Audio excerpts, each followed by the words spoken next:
साथियों नमस्कार। भारत माता की जय, वंदे मातरम। भारत की राज्य व्यवस्था एम लक्ष्मीकांत की लिखी हुई पुस्तक के संदर्भ से हमने भारत के संविधान की प्रमुख विशेषताओं में चर्चा कर रहे थे।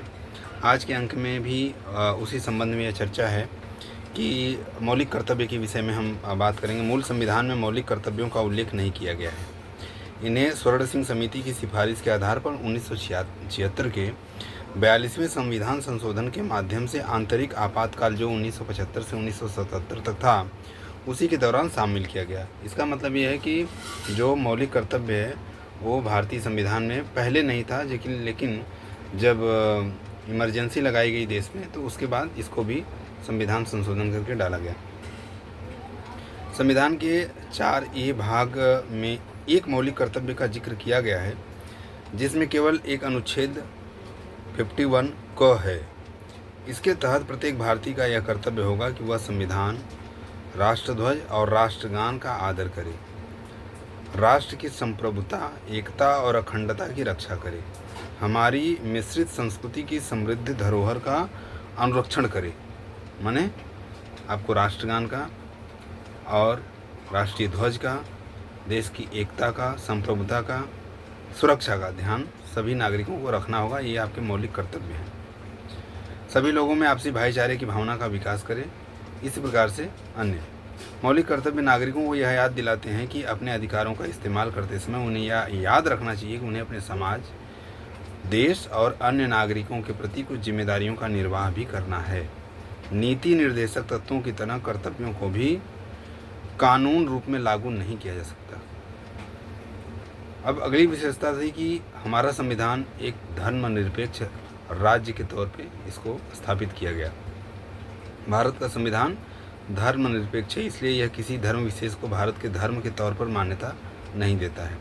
संविधान के निम्नलिखित प्रावधान भारत के धर्मनिरपेक्ष लक्षणों को बताते हैं, जिसमें वर्ष 1976 के 42वें संविधान संशोधन द्वारा संविधान की प्रस्तावना में धर्मनिरपेक्ष शब्द को जोड़ा गया। याद रखिए, बहुत अहम बात है।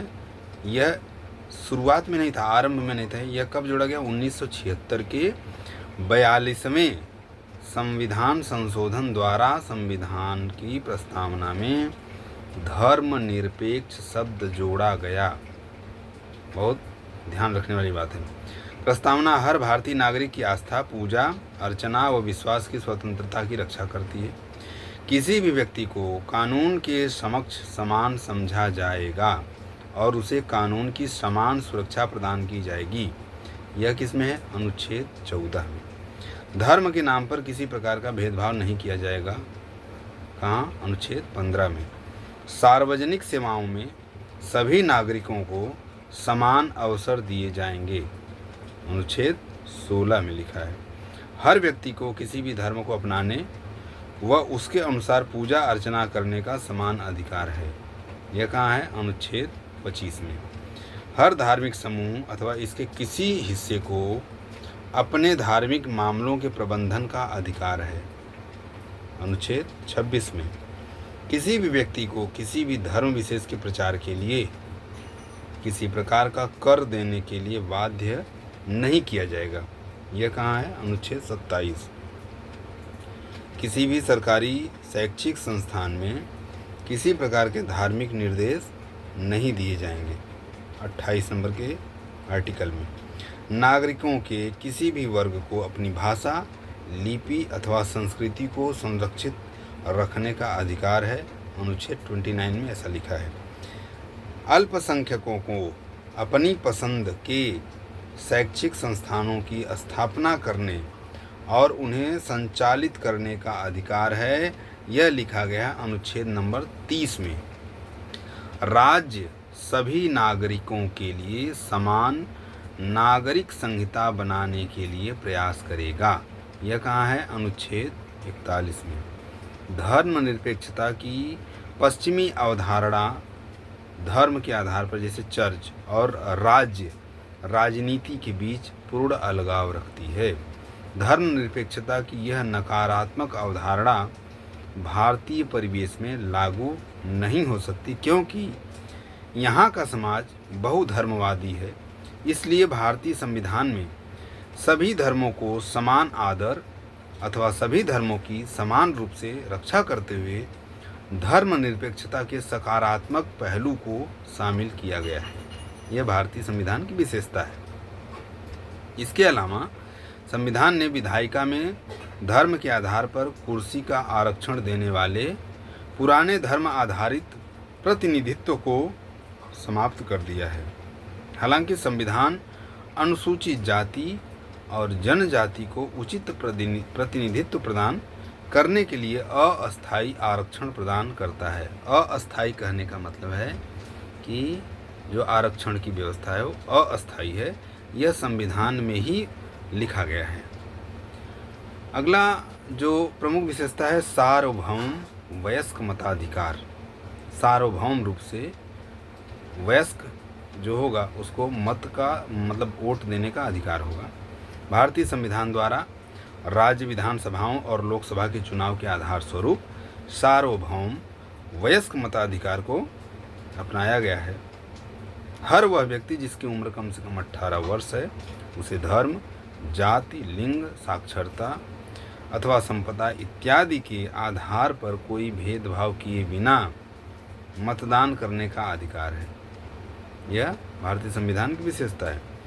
वर्ष 1989 में 61वें संविधान संशोधन अधिनियम 1988 के द्वारा मतदान करने की उम्र को 21 वर्ष से घटाकर 18 वर्ष कर दिया गया है। देश के वृहद आकार, विस्तृत जनसंख्या, उच्च गरीबी, सामाजिक असमानता, अशिक्षा आदि को देखते हुए संविधान निर्माताओं द्वारा सार्वभौम वयस्क मताधिकार को संविधान में शामिल करना एक साहसिक व सराहनीय प्रयोग था।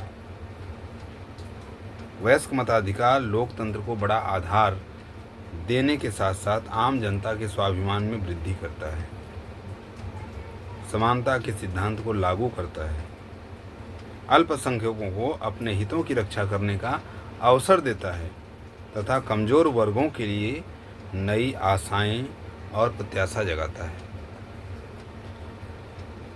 यद्यपि भारतीय संविधान फेडरल है और 2 लक्षणों एकल व संघीय का प्रतिनिधित्व करता है, मगर इसमें केवल एकल नागरिकता का प्रावधान है, अर्थात भारतीय नागरिकता।